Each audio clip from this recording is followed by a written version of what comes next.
everybody. Joe Joseph here for thedailysheeple.com, and this is your news shot. So, I've often said where there's a will, there's a way.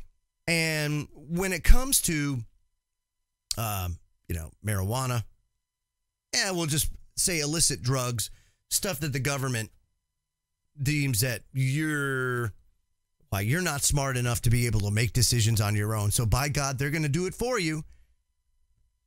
Apparently, that's not enough for people, right? And there's always new and creative ways on how to get high. Well, this one kind of took me aback because I had no idea. I mean, people will do some pretty crazy things to get high.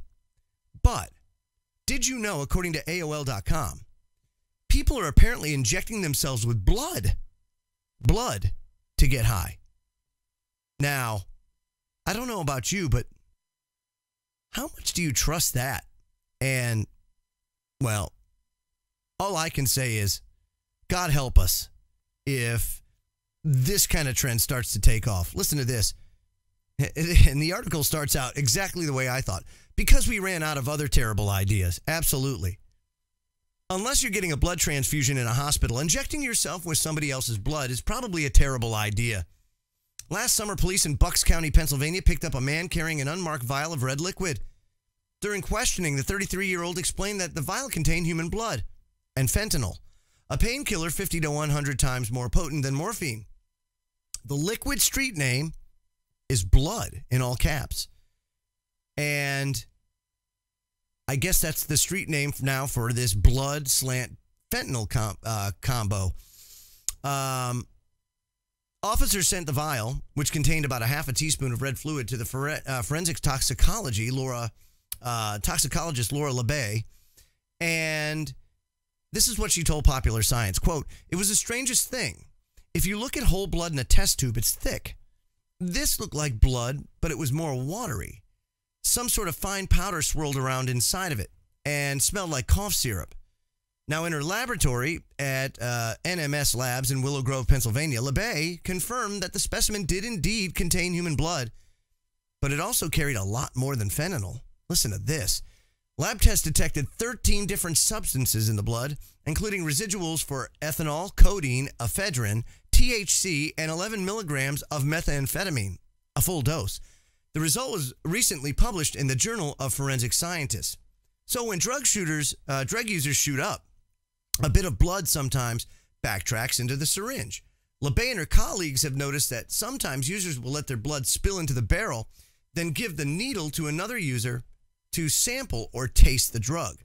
But this is the first time they've ever heard anything quite like this, where it appears the drug-impregnated blood was distributed for later injection, because most of the drugs that were present at lower levels than a typical dose, and because the blood contained metabolites that are left over after a body starts to break down these drugs.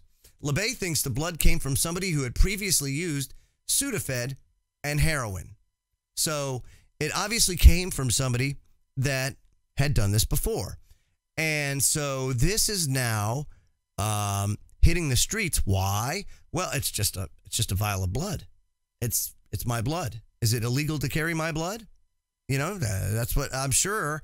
The idea was, it's not as apparent as, say, carrying fentanyl or, an 8-ball of cocaine.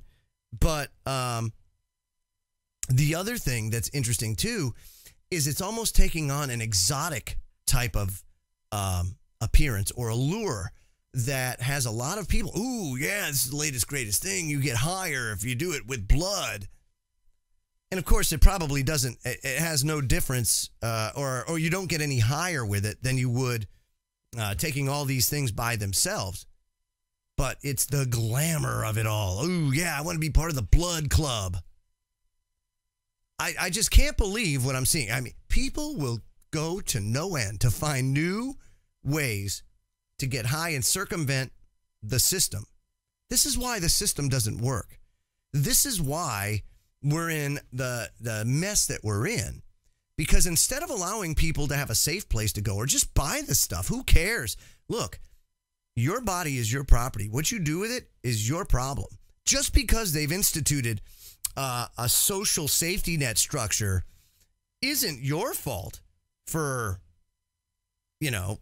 having to maintain that kind of stuff, because that's the argument. Oh, when people die of overdoses or they injure themselves and they got to go to the hospital, well, it makes everybody's premiums higher and everything else. No, that's with this current system in place.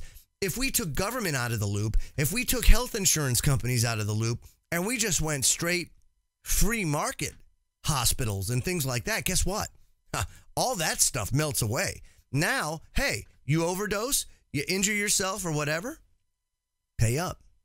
Payments due when service is rendered. Can't pay up? Charity is what takes over, not the state. Not the state. And if the state's not involved and you're not having to pay that many more taxes, guess what? You've got money to donate. And so people donate to charities. It's an amazing thing what happens when people are allowed to be free.